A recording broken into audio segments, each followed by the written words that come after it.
ये haunted abundant जगह है और हम इसको थोड़ा सा यहाँ से पाँव स्लिप होगा बहुत आराम से। स्टेयर्स बनी है।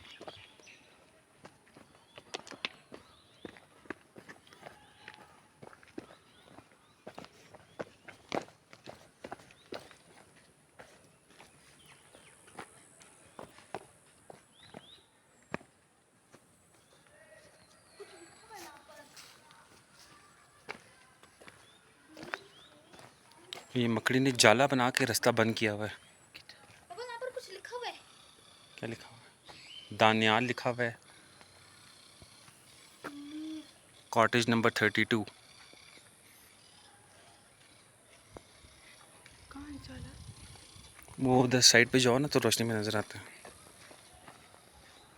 ये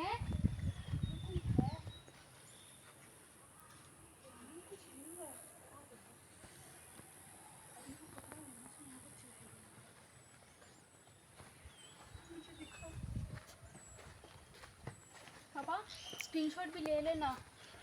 ये देखो सारा अबेंडेंट है और ये बहुत ही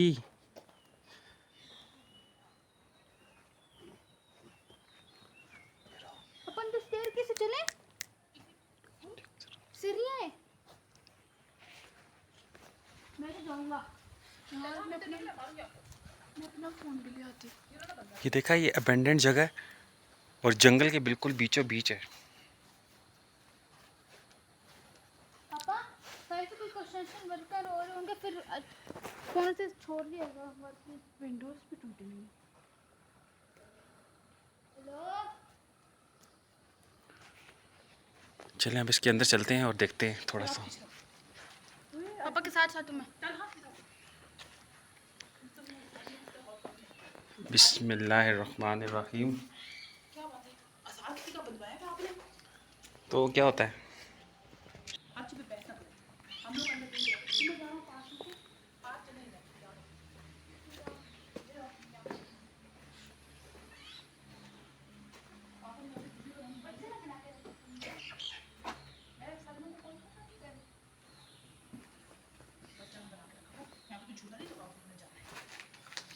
अस्तगफिरुल्लाह। अच्छा, यहाँ पे जो अभी हमारी जिस बंदे से बात हुई है वो बता रहा है कि ये 20 साल से ये जगह बंद पड़ी हुई है। कोशिश करते हैं अगर हमें इसके अंदर कुछ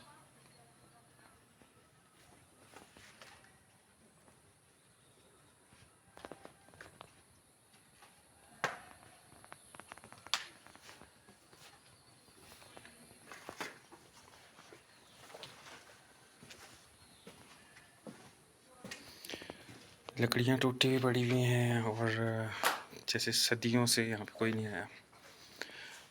अच्छा, यहाँ पे 4-5 कमरे हैं और सारे कमरों की हालत यही है। इस ताले को देख के आप अंदाज़ा लगा सकते हैं कि क्या सिचुएशन है। अंदर वो आग की चिमनी है और ऐसे लगता है जैसे किसी ने आग जलाई है यहाँ पे।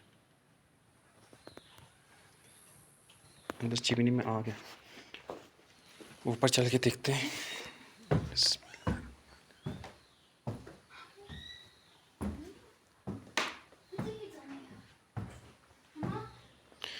ये सीढ़ियाँ और ये फर्श भी जो है ये लकड़ी का बना हुआ है।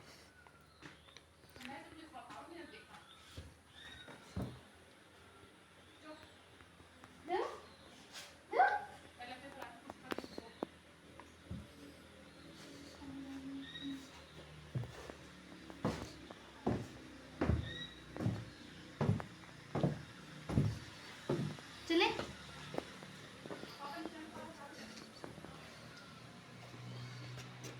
अंदर पापा इतना पुराना ड्रामा है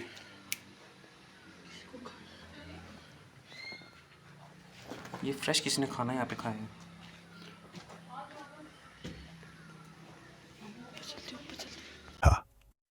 दीवारों पर मिट्टी की एक मोटी तह जमी हुई थी और हर तरफ सन्नाटा था। कोई आवाज नहीं थी सिवाय हमारे कदमों की आवाज के जो फजा में गूंज रही थी। कमरे के अंदर एक बड़ी सी खिड़की थी जिसके शीशे टूट चुके थे और इनसे बाहर की सर्द हवा दाखिल हो रही थी।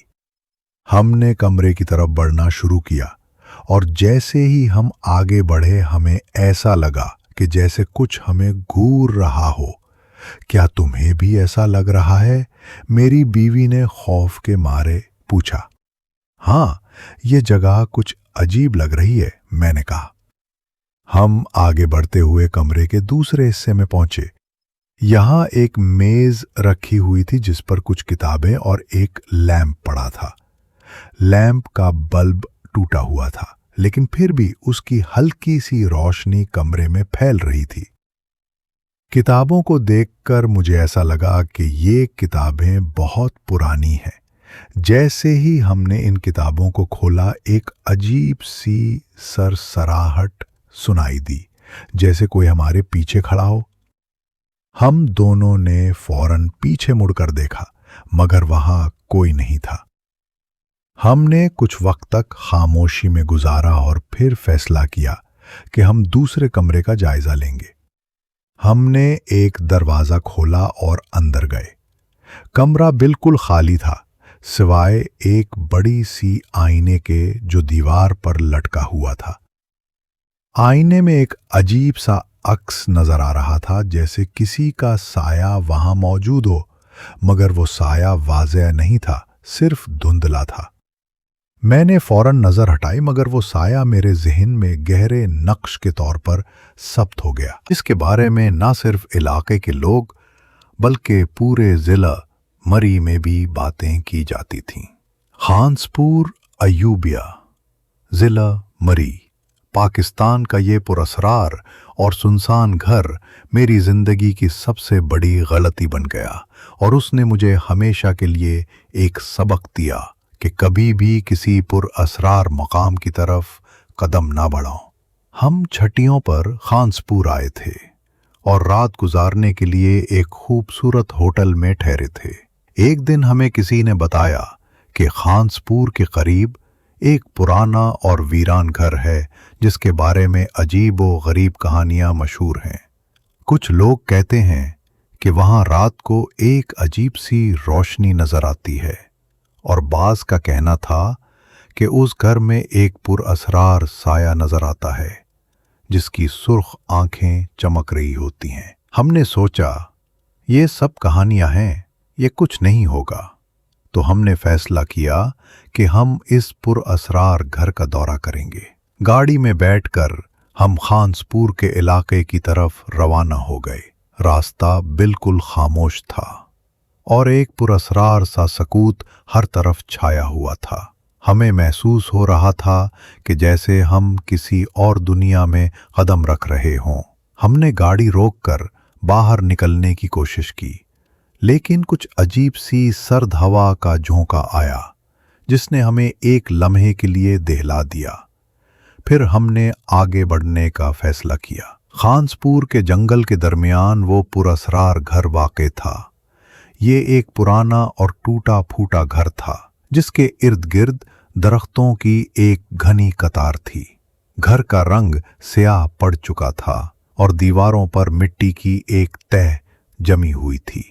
छत में बड़ी बड़ी दरारें थीं और दरवाज़ा टूटा हुआ था। लेकिन सबसे ज़्यादा खौफनाक बात यह थी कि वो घर हालांकि बिल्कुल वीरान था, फिर भी ऐसा लग रहा था जैसे अंदर कोई मौजूद हो।